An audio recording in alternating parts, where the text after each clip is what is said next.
there's so much fear that comes in. So I help women get that courage back so that they can be bold and not be a statistic.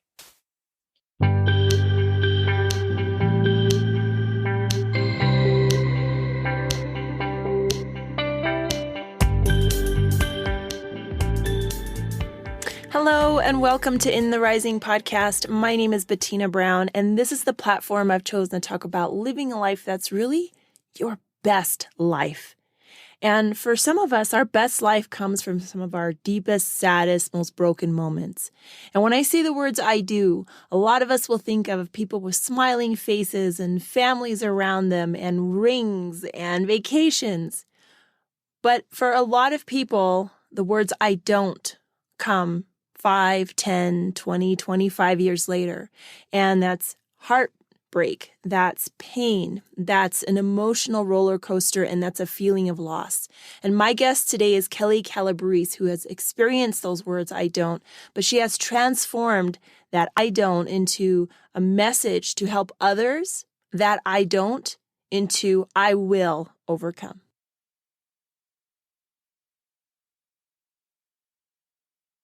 Thank you so much for being on In the Rising podcast today. I am eager, excited, and really interested in what you have to say with just what I know about you so far. So thank you for being with me today. It is my honor, Bettina. Thank you. I'm happy to do it. So you have been through a lot. I get to read about you beforehand. You have been through a lot. And what I love about your story is that it resonates with likely a lot of women, because it definitely resonated with me. Share a little bit about what you're doing, what your passion, what you're intentionally fabulous in right now.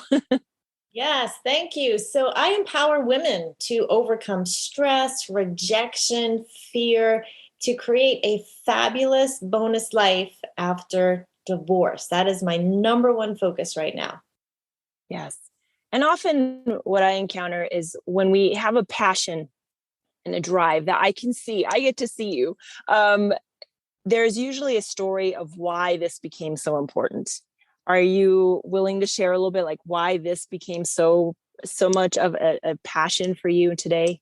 Absolutely. Nobody goes to the altar thinking their marriage is going to end in divorce. And I certainly did not. I knew very early on that I wanted to be a coach, literally at 13.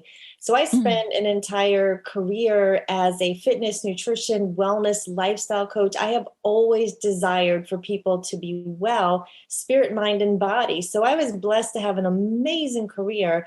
And 24 years into our marriage, my husband came home and he said, my commitment to our marriage is 0. And he left. And it floored me. I just had to question everything in my life, where my identity was as a wife and I was a mom, but my kids were, they were just starting driving and going off to college and having boyfriends and girlfriends. And so everything in my life was really changing and I had to question that. So I went on this healing journey for about 3 years and I did all the things. I went to divorce recovery. I was in Bible study. I went on the retreats. I was at the seminars, read the books, listened to the TED Talks. Had the healing guide coaches and everything that I could do to get well. And it's about a 3-year process. Really, it's 4 to 5, but I really made a commitment to get well as quickly as I could. And when I felt like I had arrived on the other side of the healing, totally forgiving, I decided that I would put together the program that I wished was available for me, because while I was getting divorced, I had about 8 or 10 really close friends who were also going through divorce. And I just wanted people to do something healthy. And when you're in that much pain, you're going to do something to cope. And I saw some people do some unhealthy things, whether it was, run into the arms of another man or alcohol or isolation or escapism. Any of those things are just not healthy long term. And I like that you pointed out, and you also said it just now without any finger pointing or judgment, that we are all looking to cope. when we are going through these, and we can recognize what's healthy and what's not healthy. But at the end of the day, in that moment of severe pain, we're looking to heal. We're looking to get out of the pain, which is kind of a ripping apart. It's like a physical, spiritual ripping apart. And you talked about your identity. You created this goal of 3 years. Was there a reason that you were trying to get, was that a 3-year goal? Was something about 3 years versus, oh, you need 6 months for every year of marriage, which can be a long healing then? Or how do you view that? You know what? I was not that formulaic about it. However, I remember early on meeting a friend for tea, and he was divorced about 7 years, and I was really in the thick of it. I mean, it feels like a tornado came in, it blew up your life, it scattered everything everywhere, it left this gaping, painful, excruciating hole in your heart. And it's just tough to see when you're in the depths of the grief, and everything is changing. I mean, for the most part, you're moving, your job may change, your kids' schools may change. You're navigating so many just unreasonably difficult major life changes at once. And I said to him, about how long until you felt normal? And I'm like 6 months in at this point. And he said, about 4 years. And I almost spit my tea out. I was like, 4 years? Like, that just sounded like I can't do this for 4 years. And so, whether is it an intention at that time that, wow, I'm just gonna do whatever it takes to be well. And I was bitter. I mean, I went through this deep, deep sadness and all the things that I didn't even realize there was this grief cycle. I had studied personal development for over 30 years at this point. I had coached people for over 30 years. And I didn't know that this really was a thing. I'd had loss before. I lost my dad. I've lost best friends to cancer. I've had businesses blow up. But this was my massive turning point. And so the healing is never linear. You think you're doing okay, you have some breakthrough, and then all of a sudden there's a trigger. You see a picture of your ex on social media with some new woman, or, he, miscommunicates something to the children, or, you think you're good. And then it's like, there's just still another stab in there. And so I wanted to just keep healing until I got to the point where it wasn't an issue, that I was walking in joy and freedom and excitement about the future, and really renewing my mind about the past and releasing it. Yes. And you have, I can see you in your joy right now. And when you show up in that way, just living, just being you makes a difference for other women as well, that there is this hope, that there is something in their own light, their own path that they can attain with that. You went also, you go ahead. I was going to say, it is an inside out job. So everything has energy. The lowest level of energy, the smallest detectable vibration, is that victim level energy, where you just feel like the world is happening to you and there is nothing you can do about it. The highest level is that love, joy, peace, patience, kindness, goodness, gentle. I mean, that's the highest levels. And the tipping point to get from the lowest level to the highest level is courage. So you really need to have that courage. And in that divorce season, whether it's from any period of, we're thinking about getting divorced, to we're decided, we're separated, all the way through the court and mediation and all that happens, that the final divorce papers, even years later, is the courage. You need to at some point have the courage to go, well, I was knocked down 10 times. I have to get up 11. And if I can help women to really overcome the fear, because there's a lot of fear that creeps in about your money, about your kids, about, will you ever have trusting love again? Will you be able to, live a place, get a good job? There's so much fear that comes in. So I help women get that courage back so that they can be bold and not be a statistic. How has your life changed now that you are helping women through that? How do you feel that your purpose has changed, your coaching has changed? I never wanted this to be my story ever. I really did value my marriage, and really on either side of my family, there were divorce affects 50% of all first marriages, and there were barely any cases. All of my cousins are still married. And so I felt like such a failure for a Mm. long time. And now I can say, this is crazy. I never thought I'd say it, but I'm glad that he left. And again, in a million years, knowing what I now know, I probably could have saved my marriage and it could have been good. However, that was the struggle. That was the turning point that made me who I am today. And the best is totally yet to come in every area of my life. And getting to help these women has been so rewarding, getting them to see that there are some great things about being single, about getting a second chance, about being able to make all the decisions, about having a fresh slate. You get to really decide everything. It's a brand new club slate. So friends, where you work, what you do with your time. You could be in the best health and shape of your life right now. So just helping them to see and get excited again and really hold up the mirror and see what was holding them back in the past. And I know for me personally, I was a perfectionist. I was in a relationship where I couldn't really trust my spouse. So when there's not trust, the other end of the ditch is control. So I try Hmm. to control everything. And because he was the baby, a little bit less responsible, I was hyper responsible. So, looking back now at how I acted in the relationship, I will never do that again. So it's great to work on me to kind of catch myself in going, you know what? I'm not a perfectionist anymore. There are so many less things that I can control or that I can't control that I can. So it's just been a fun awakening.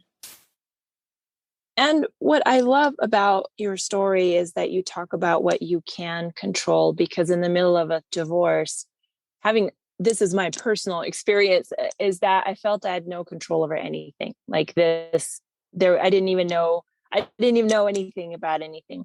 And I do really, what you said really resonated, is that the lowest level is the victim level, that life is happening to you, and to regain control over yourself and your identity as a woman, with it, whatever your first name and last name is, and that a wife is a beautiful role. I enjoyed being married, but that was not the only thing that was my life, and same with motherhood, that there's still a woman there who plays a lot of roles. And I think that is something great that you highlighted, just that you have the control over changing your energy.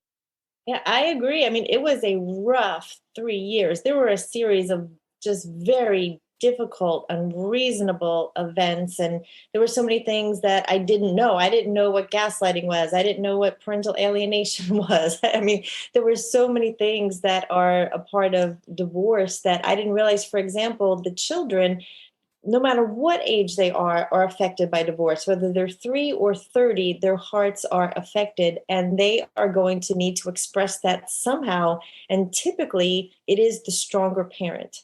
They need a safe Mm-hmm. place where they can go and be angry and blow up. And even if that parent, was the victim, or it was just not just for them to treat the parent that way. That's just what happens. So while you're managing, trying to navigate your own heart and all the practical things in the world that you need to deal with every day, now you're potentially dealing with kids who should be loving and supportive and helpful, doing the opposite because their world just got blown up too. So there's so Yes. many far-reaching dynamics that, the person who leaves doesn't possibly think it all through. You just can't know. It's like if someone says they've had an abortion and you've never had one, you can't know. If someone says they've been Mm-hmm. divorced and you haven't, or their house burned down, I mean, unless you've experienced it, you just don't know the depths of everything that's affected. Yeah. And you said you created a program that you wish you had. Describe that a little bit, please. Yes. So the program, the brand is intentionally fabulous, and intentional because we do need to be intentional. If we're not, it's like we're in a cruise to nowhere and the waves of life are just tossing us around and battering us and sending us someplace that we don't possibly even want to go. And so the fabulous part is a whole amazing life awaits you. You still have a great plan on your life that can happen. That's even better than you could ask, think, or imagine today. So the program within the Intentionally Fabulous brand is called Single Redefined. So how do you redefine your life now in the present? And so what that means is first we get a hold of your identity. Who are you by yourself? And it's a spirit, mind, body approach. So for me, it's me and God. Like, who am I? How does God see me? What's the truth in that versus my roles here, as a wife, as a coach, as a mom? All of that could be temporary. And then we get into forgiveness. And I know that's a topic where people are like, oh, you don't know my story. If you heard my story, you would never tell me to forgive. But we do a deep dive on forgiveness. And a lot of times the hardest part is forgiving yourself, even more than your spouse. But I walk them through this whole forgiveness journey.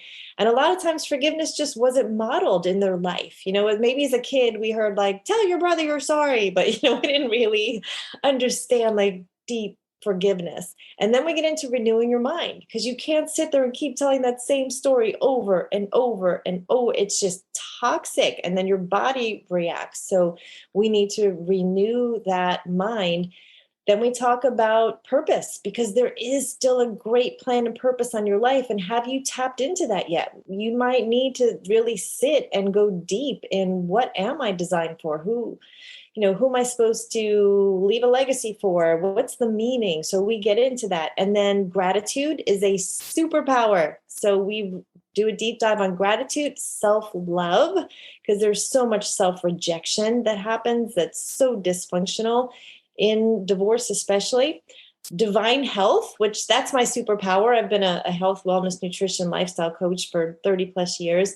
We talk about abundant wealth, because single moms are the number one group for poverty in the country. And that doesn't have to be that way. And then the final week is joy, resurrection, and celebration, because it's not all struggle. It's not all just hard, suffering, difficult. There is still joy in it. And I love that. I love how you put it all together, the mind, the body, and the spirit, because they are all interlocking with one another. And I do really enjoy the title, Intent. I have had so many, I've been really fortunate to have so many interviews where it keeps going back to the word intention. What is your intention? And that it can sway left and right, but that you have your eyes on the goal, whether you're bowling, playing baseball, you have your intention on what kind of life you want. And fabulous, abundant, beautiful, and is part of that. And then the self-rejection piece that I think a lot of women don't even talk about. We talk about self-love, we think automatically wine and a bathtub, but there is a lot of self-rejection that we can feel, that we're not worthy of something anymore. Do you feel like you encounter that a lot in your coaching experience? So much. I personally had a spirit of unworthiness on me my whole life because of my upbringing. My dad grew up in orphanages and foster care systems, so he already had that orphan kind of a spirit. And my mom was the youngest by far in her family. So, 15 and 20 years, her siblings were older. So she was kind of that oops baby. And she kind of knew that they wanted to have an abortion, didn't really want to have her. So you just grow up like, oh, I better be the good girl because I don't want to, ruffle any feathers.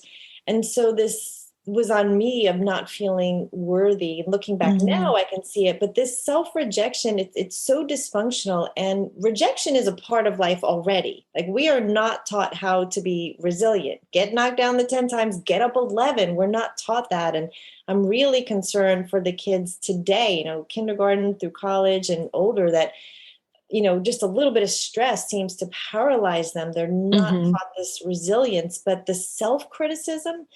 When you see someone who's outwardly critical of other people, they're the most critical of themselves. So getting them to see themselves differently, not as a victim, not as a control freak, but to just catch yourself in the self-rejection, catch yourself in the rejection you're sending to others by criticizing them.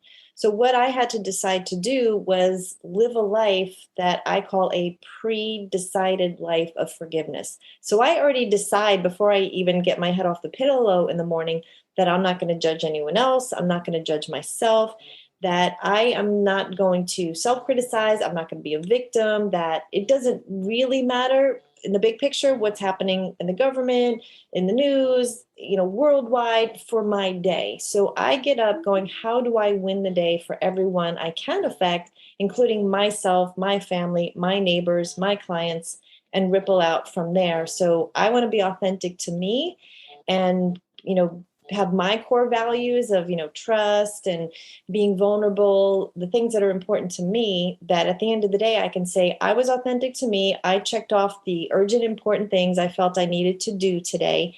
And I'm not going to go throughout the day rejecting myself, because that's not what I'm here for. And that just, wastes time and takes away from my life and joy and what I have to share with others. And hopefully that's really meaningful things. So I don't want to sit here being, rejecting myself. The world Right. rejects me enough. That's true. And to know that before my head gets off the pillow, that there's a choice right away, first thing in the morning, that you're not even inundated with anything. You've also been a published author and podcasting. You are one busy lady. Share a little bit about other things that you're involved in. Yeah, so I do have 3 best-selling books. The first one was called Mom and Dadpreneurs, and it's basically, putting your family first, but then also contributing to your industry on a really high level. So you can still do amazing things without sacrificing your family. The second book is called Passionistas, and that's what would women my age, sort of with the wisdom, say to your younger self. So it is written towards millennial women who are amazing, and they have so many incredible things that we can learn from. But what's the wisdom you would tell your younger self? And then the third book is called Success Habits of Superachievers. And that tells the story of over 80 ordinary people who had some difficult thing happen to them that used it to overcome the adversity and do something really extraordinary with it and leave a legacy. So I suggest people read one story a day, one chapter a day when they wake up would be most ideal, because when you read these stories, you just get so inspired, so encouraged, so fired up. When I think about, wow, if that person overcame that, I can certainly get through my day and do something that's also incredible. Absolutely. Absolutely. And you have just made so much of a difference. You've written these books, you make an impact and a legacy. You've mentioned it several times in your conversation that you are leaving a legacy of impacting women, of empowering women. And I can totally hear it. I can see it. I would love for you to share your website so people that are listening can hear how to get in touch with you. Absolutely. The website is Kelli, Kelli, Calabrese, Calabrese.com. And they can see, that's kind of my main hub for the divorce coaching program. I have an incredible nutrition store that helps with, youthful aging and energy and detox, and that kind of stuff is there. The books are there. And then I also have a free private Facebook page where I am coaching these women. So anyone who feels like they need to overcome any relationship challenges, it's called Intentionally Fabulous. So that's on Facebook. Yeah. And they can go and they can join there. And I really pour into that group. I support them a lot. We talk about the hard things. We laugh. We challenge each other, support each other. So it's a great place to be a part of a positive community.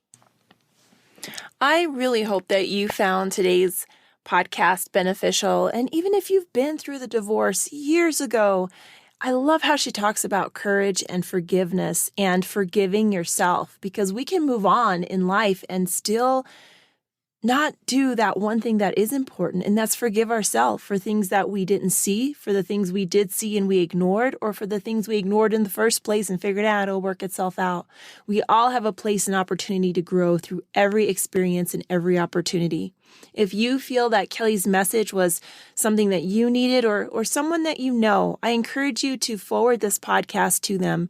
And this podcast will do so much more in the hands and ears of those that can really make an impact for and transform their lives. And so I welcome you also to leave a 5-star review for this podcast if you feel like it really makes a difference. And thank you for your time, because it's something we don't get back. And until next time, let's keep building one another up.